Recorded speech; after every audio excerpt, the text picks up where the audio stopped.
Mesdames et messieurs, bonsoir. Il est 22 h, le journal, voici les titres. La cérémonie commémorative de la naissance du prophète Mohammed sallallahu alayhi wa sallam s'est tenue ce matin au Palais du Peuple.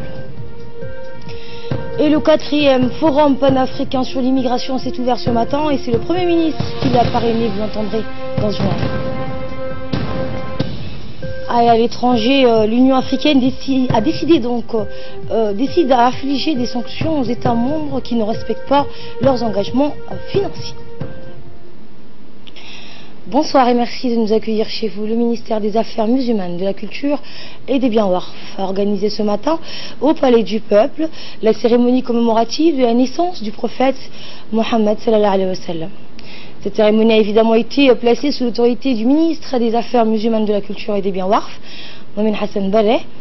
Elle a vu la participation du secrétaire général du ministère des Warf, le secrétaire exécutif du Haut Conseil islamique, le chef de l'association des savants djiboutiens, les cadres du ministère ainsi qu'un certain nombre d'érudits, des prédicateurs, d'imams, des personnalités sociales éminentes, des membres de l'association des savants djiboutiens, des artistes et des poètes, notamment l'artiste Tantawi, qui reprend des louages sur le destin et la vie du prophète sallallahu alayhi wa sallam. Des groupes de jeunes filles ont présenté une scénette sur l'œuvre du messager de Dieu sur terre. Les cérémonies de célébration de la naissance du prophète sur l'ensemble du territoire permettent à tous les fidèles musulmans de raffermir leur foi, où l'on réétudie les enseignements et les préceptes transmis par le prophète sallallahu alayhi wa sallam. On relit les livres d'histoire et la biographie du saint prophète et surtout on chante donc ses louanges jusqu'au petit matin. Durant cet événement religieux, le représentant du Haut Conseil islamique, Cheikh Abdul Rahman Mohamed Al Shamsuddin, a prononcé à cette occasion un discours dans lequel il a souligné que cette journée était un jour glorieux pour les musulmans et l'humanité, dans lequel il a conclu également que Djibouti tenait à célébrer cet anniversaire comme le font la plupart des pays musulmans. L'une fête du Mawlid al-Nabi, qui marque la célébration de la naissance du prophète Mohammed, revêt un sens profond pour les musulmans du monde entier. C'est ce qu'a rappelé à cette occasion le ministre Momin Hassan Baleh. Les musulmans du monde entier tentent donc de se rapprocher de leur prophète et de s'efforcer, a-t-il dit, de mieux comprendre et coller au plus près de son héritage et de ses enseignements. Le ministre des Affaires musulmanes et des Biens Warf, Momin Hassan Baleh, s'est déclaré extrêmement satisfait pour cette grande commisération. Je vous le disais en titre, le Premier ministre Abdelkader Kamel Mohamed a parrainé aujourd'hui l'ouverture au Palais du Peuple du 4e forum panafricain sur l'immigration. Ce forum est organisé en collaboration de l'Union africaine, l'autorité intergouvernementale pour le développement, donc l'IGAD, l'Organisation internationale pour les migrants, l'OIM, les communautés économiques régionales et d'autres partenaires concernés. Ce forum s'est ouvert en présence des membres du gouvernement, du Parlement, des hauts conseils, de hauts responsables civils et militaires, des délégations issues de 19 pays, ainsi que des représentants du corps diplomatique accrédité en République de Djibouti. Plusieurs intervenants se sont succédés à la tribune de ce forum, dont le ministre de l'Intérieur, le commissaire aux affaires politiques, le directeur de l'immigration et des réfugiés au Rwanda, le conseiller régional de l'OIM et la représentante du secrétaire général de l'IGAD à Djibouti, que je propose de l'écouter. Sous-régional de l'IGAD. Je tiens particulièrement à remercier la Commission de l'Union africaine. Et le forum, donc, je vous le rappelle, vise à assurer un engagement clair concernant la migration qui n'a pas un aspect négatif, notamment de la part des communautés économiques régionales, des États membres de l'Union africaine, du secteur privé, des universités, les parlementaires de communautés de la diaspora et la société civile dans le continent. Des tables rondes ont été donc tenues. Prenant la parole, le ministre de l'Intérieur, Hassan Omar Mohamed, a indiqué que ce forum vise à exploiter les avantages du régime de la libre circulation des biens et des personnes pour le développement durable en Afrique. Nous l'écoutons. La cooptation du pacte mondial sur la migration, dont l'adoption est programmée à Marrakech en décembre prochain. Ceci explique aussi le choix de la thématique retenue par ce 4e forum, à savoir exploiter les avantages du régime de la libre circulation des personnes pour le développement durable en Afrique. En effet, cette année, notre ambition est forte car nous avons voulu convenir ensemble sur la libre circulation des personnes comme moteur et catalyseur du développement durable en Afrique. Le constat d'une constante augmentation du flux migratoire partout sur la planète est sans équivoque. Historiquement, les mouvements humains sur le continent étaient principalement motivés et le sont toujours par des raisons économiques et sociales. Et pour sa part, le Premier ministre Abdelkader Kamel Mohamed a souligné que ce forum s'inscrit dans la continuité de celui de Kampala, avec l'objectif louable de positionner la voix commune de l'Afrique sur cette question cruciale en vue d'affirmer notre contribution au pacte mondial sur l'immigration, ordonnée et modérée. Voici ses propos. Notre pays se sent honoré d'abriter cette importante rencontre, le 4e forum panafricain sur la migration, qui s'inscrit dans la continuité de celui de Kampala, avec l'objectif louable de positionner la voix commune de l'Afrique sur cette question cruciale et en vue d'affirmer notre contribution au pacte mondial sur les migrations sûres, ordonnées et modérées. Mesdames et messieurs, le choix de Djibouti n'est sûrement pas anodin. Notre pays, depuis son accession à l'indépendance, a toujours accueilli dignement et avec respect de l'être humain des flux de réfugiés et de migrants en quête de conditions meilleures. En tant qu'État membre de l'IGAD, Djibouti a été à l'avant-garde de la gestion des populations en mouvement en provenance d'autres États et membres de l'IGAD, qu'elles soient des réfugiés victimes de conflits, de catastrophes climatiques telles que la sécheresse et la famine, ou des migrants économiques. Djibouti vit donc particulièrement la problématique de la migration. Considéré pendant longtemps comme pays de transit. Également dans l'actualité, la conférence des présidents de l'Assemblée nationale s'est tenue aujourd'hui dans les locaux du Parlement en vue de fixer l'heure du jour et la date de la prochaine séance plénière, et ce sous la présidence du président de l'Assemblée nationale, Mohamed Ali Hamad. Lors de cette conférence, le gouvernement était représenté par le Premier ministre Abdelkader Kamel Mohamed. Ont également préparé à cette réunion la 2e vice-présidente de la représentation nationale, les membres du bureau, les présidents des commissions permanentes et des groupes parlementaires, ainsi que le directeur du cabinet du président de l'Assemblée nationale. La conférence des présidents s'est penchée en premier lieu sur la transmission à la commission permanente compétente des projets de loi en instance qui sont au nombre de 4, à savoir le projet de loi portant approbation des comptes financiers de l'ONEAD pour l'exercice 2016, le projet de loi portant institutionnalisation des crèches et des garderies, le projet de loi portant ratification de la convention de financement pour l'achat de produits pétroliers raffinés et le projet de loi portant adoption du système national de normalisation et de promotion de la qualité. Après l'argumentaire du Premier ministre, le président de l'Assemblée nationale a tenu à féliciter les représentants de l'exécutif qui ont déposé dans les délais les différents projets de loi de finances. Par ailleurs, les représentants du peuple ont souhaité soumettre à un débat public le rapport général de la Cour des comptes, d'autant plus qu'il s'agit d'un rapport public déjà mis en ligne. Ensuite, le président de l'Assemblée nationale a indiqué que la commission des lois pourrait transmettre pour avis les textes des lois en instance aux différentes commissions compétentes. Et enfin, la conférence a par la suite discuté de la date de la séance publique dédiée au débat qui se tiendra dans les prochains jours. Toujours à l'Assemblée nationale, le président de l'Assemblée nationale a reçu ce matin le sénateur français du Calvados, Pascal Alizard, qui effectue une visite de travail à Djibouti. L'entretien entre les deux hommes a porté sur le renforcement des relations de coopération entre parlements. La République de Djibouti est la seule fenêtre francophone dans une région anglophone. Le président de l'Assemblée nationale a remercié le sénateur français pour l'appui de l'ambassadeur français aux Nations Unies lors de la résolution des Nations Unies pour le règlement du conflit entre Djibouti et l'Érythrée. La réunion a vu la participation de l'ancien Premier ministre de l'État Mohamed El Etta et le directeur du cabinet du président de l'Assemblée nationale.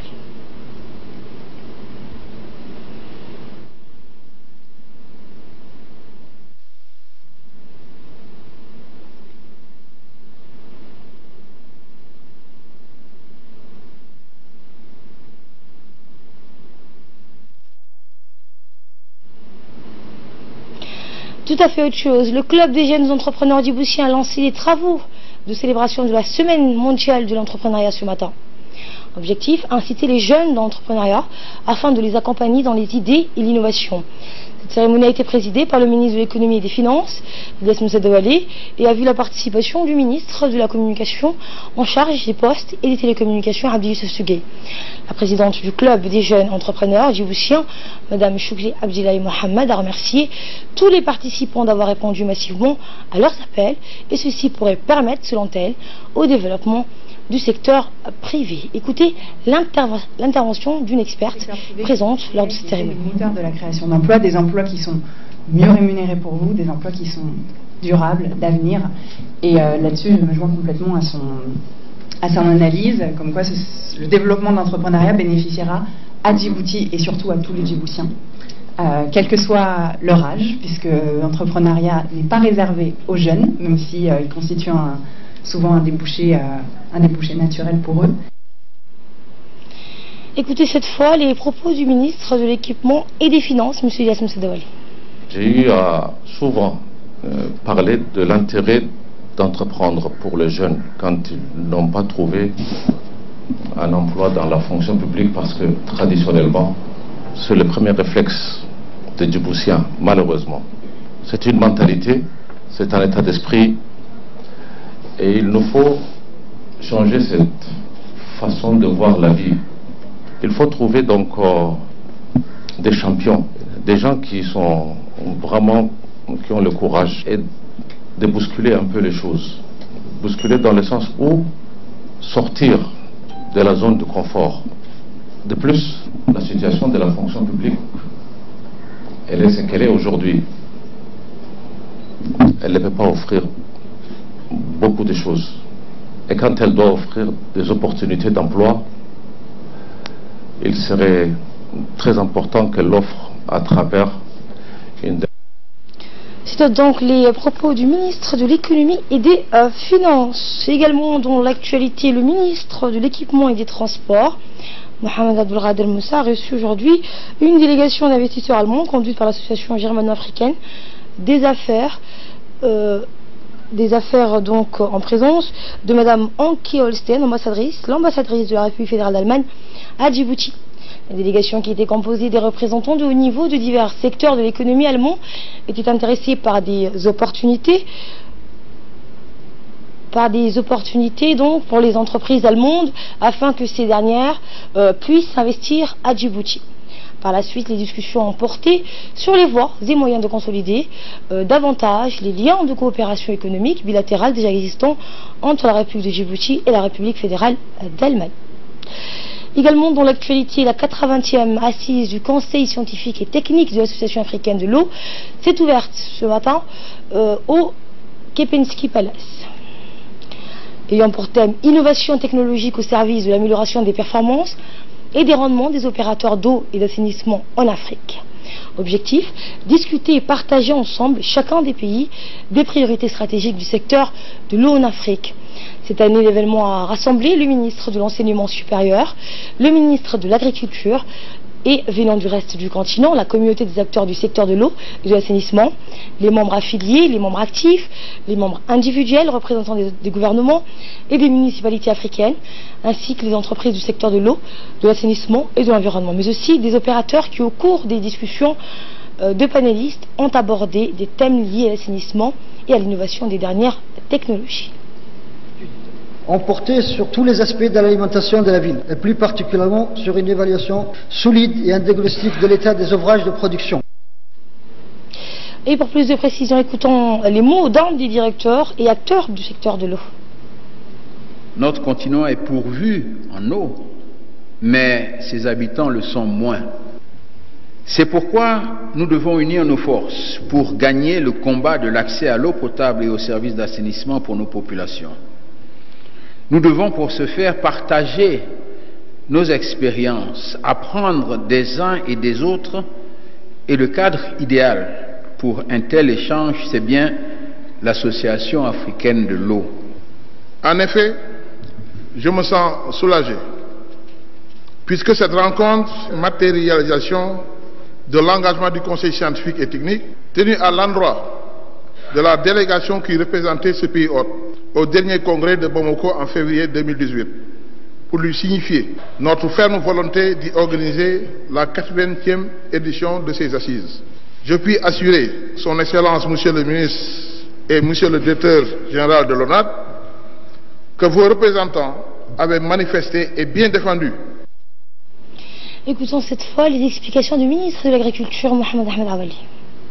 Je voudrais dire également, puisque vous parlez d'innovation technologique, j'ai vu que le directeur général de l'ONEAD a parlé d'une manière légitime de nouvelles technologies qu'on vient d'introduire dans notre pays, qui confrontent la soif vraiment et qui essaient d'affronter et de résoudre grâce à la volonté du président de la République, à sa vision éclairée, son Excellence Ismaël Omar Guelleh. C'est vrai que nous avons introduit l'assainissement sous vide, que nous avons un système de dépotage, que nous avons aussi des aciers vitrifiés des citernes.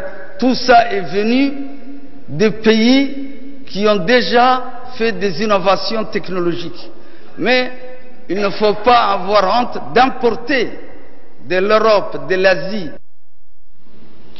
Et après les discours officiels, le ministre de l'Agriculture et de la Pêche, qui était le ministre hôte, a effectué une visite des stands où les différentes entreprises du secteur de l'eau, de l'assainissement et de l'environnement ont fait connaître leurs produits et services en participant à une exposition. Lors de cette exposition, le distributeur de l'eau minérale de la ville de Dikil, Ahmed Egal Ainaché, a souligné que cette entreprise nationale produit donc de l'eau minérale depuis peu de temps. L'entreprise, a-t-il dit, emploie quelques 200 employés directs et indirects et compte embaucher encore plus, aller jusqu'à 500 à 1000 employés dans les années à venir. Il a salué les efforts du président de la République, Ismaël Omar Guelleh, qui encourage l'entrepreneuriat et la création d'emplois. La secrétaire d'État aux affaires sociales et la secrétaire générale de l'UNFD ont signé aujourd'hui une convention de partenariat qui définit les termes de collaboration dans le cadre des activités de communication de proximité et des mesures d'accompagnement du programme national de solidarité famille. Cette communication de proximité qui sera menée par l'UNFD va permettre à la population cible de bien connaître le fonctionnement, le département en charge des affaires sociales, les projets mis en œuvre et les objectifs attendus, ainsi que les rôles des guichets sociaux. Ce travail de proximité va faciliter également l'appropriation et l'acceptation des projets sociaux, tandis que les mesures d'accompagnement qui sont liées au transfert monétaire fourniront aux bénéficiaires des informations faisant la promotion de l'investissement dans le capital humain de leurs enfants. Cette convention de partenariat aura également pour objet de définir les points d'intervention ciblés de l'UNFD qui sont la mise en œuvre de la communication de proximité et les mesures d'accompagnement du programme national de solidarité famille. Les parties entendent préciser par la présente les modalités et conditions de travail entre leurs deux institutions. Écoutons un extrait de l'intervention de la secrétaire d'État à la solidarité nationale, Mme Mouna Ousmane Adam. Je voudrais d'abord profiter de l'occasion pour féliciter Madame la vice-présidente de l'Union nationale des femmes djiboutiennes. Je profite de cette occasion pour nous parce que c'est encore une valeur supplémentaire, une place encore importante donnée à une femme pour continuer à jouer le rôle et prendre les armes avec le travail mené dans la politique nationale, que les femmes doivent jouer un rôle important. Donc vraiment c'est pour nous une fierté. Et au nom de mon ministère, remercier l'Union nationale des femmes djiboutiennes et en premier lieu la première dame, Mme Khadra Mahmoud Haïd, d'avoir permis à au ministère des Affaires sociales de trouver la position idéale pour valoriser le travail du secrétariat d'État, pour donner de deux manières. D'abord, d'accompagner la population djiboutienne à une... À la une également, le secrétaire d'État à la jeunesse et au sport, Hassan Mohamed Kamel, a reçu ce matin au stade de Hassan Gouled, avec tous les honneurs dus à son exploit, le jeune nageur djiboutien Hussein Djabel Ibrahim, âgé de 19 ans, qui a réussi l'exploit de remporter 3 médailles de bronze au championnat d'Afrique de l'Est de natation. Ces championnats se sont déroulés, on le rappelle, à Khartoum, au Soudan. Un comité composé de hautes personnalités comme les deux préfets des régions d'Obok et d'Arta, du président du conseil régional d'Obok, de la conseillère technique, des directeurs des sports et celui des régions, de la vice-présidente du CNOSD, ont accueilli le jeune athlète ainsi que les membres de la fédération djiboutienne de natation. Eh bien, cet exploit est plein de promesses pour notre jeune nageur qui n'est qu'à ses débuts, ce qui prouve que Djibouti dispose de grands talents. Le secrétaire d'État à la jeunesse et au sport, Hassan Mohamed Kamel, a félicité ce jeune qui a brillé par son exploit lors de cette audience. Sans transition, le secrétaire d'État à la jeunesse et au sport a également reçu ce matin une délégation de la SECRA, composée du secrétaire exécutif du ministère du Travail, chargé de la réforme de l'administration, Mohamed Awalé, accompagné de 2 consultants canadiens en gestion et au management public. Objectif, implanter des services aux citoyens qui passent par une réforme graduelle de l'administration. Cette réforme appelée déclaration de service consiste à redresser les mécanismes existants afin d'offrir un meilleur service aux administrés et qui passe essentiellement par le changement de comportement. Le secrétaire d'État à la jeunesse et au sport a indiqué que cette réforme administrative est certes souhaitable, mais que néanmoins son département avait déjà entamé des procédures d'accueil et de facilitation de services aux jeunes à travers les CDC, et que par ailleurs il a assuré de l'engagement et de l'adhésion de son département à cette déclaration de service. Sport toujours, la Fédération djiboutienne de football a organisé hier une cérémonie de clôture de cours d'initiation d'arbitrage féminin au centre technique. Cette session de formation avait débuté le 10 novembre dernier et c'est une première que la Fédération djiboutienne de football a tenu une formation du genre. Au total, ce sont quelques 35 filles arbitres qui ont suivi la formation entièrement destinée à la gente féminine. Et la cérémonie s'est clôturée, comme vous le voyez à l'image, par la remise des certificats de fin de stage. Pour plus de précision, écoutez le président de la Fédération djiboutienne de football. Du football, mais aussi à ma qualité de président de la commission des arbitres de la CAF, d'être avec vous à l'occasion de cette cérémonie de clôture du stage d'initiation féminin organisé à Djibouti, presque une semaine ici au Centre technique national. C'est pour la première fois qu'un stage d'arbitrage réunit uniquement des filles. Et de là, nous passons à ce qui domine l'actualité hors de nos frontières. Je le disais en titre, l'Union africaine décidée à infliger des sanctions aux États membres qui ne respectent pas leurs engagements financiers. Et pour nous en dire plus, Ordou est avec nous sur ce plateau. Bonsoir. Bonsoir. Qu'en est-il ? Et oui, Asma, l'Union africaine a décidé, comme vous l'avez dit, d'infliger des sanctions aux États membres qui ne respecteraient pas leur engagement financier. Lors d'une conférence de presse hier, à l'issue du 11e sommet extraordinaire des chefs d'État et du gouvernement de l'Union africaine, Moussa Faki, président de la Commission africaine, a déclaré que jusqu'à présent, seuls 50% du montant attendu des contributions des États membres étaient effectives. En outre, la réforme a allégé le fonctionnement des structures de la Commission de l'Union africaine, avec notamment la réduction du nombre de commissions qui passent de 8 à 6, la paix et la sécurité fusionnant avec les affaires politiques et le commerce, et l'industrie fusionnant avec les affaires économiques. Et en France, les gilets jaunes bloquent des dépôts pétroliers.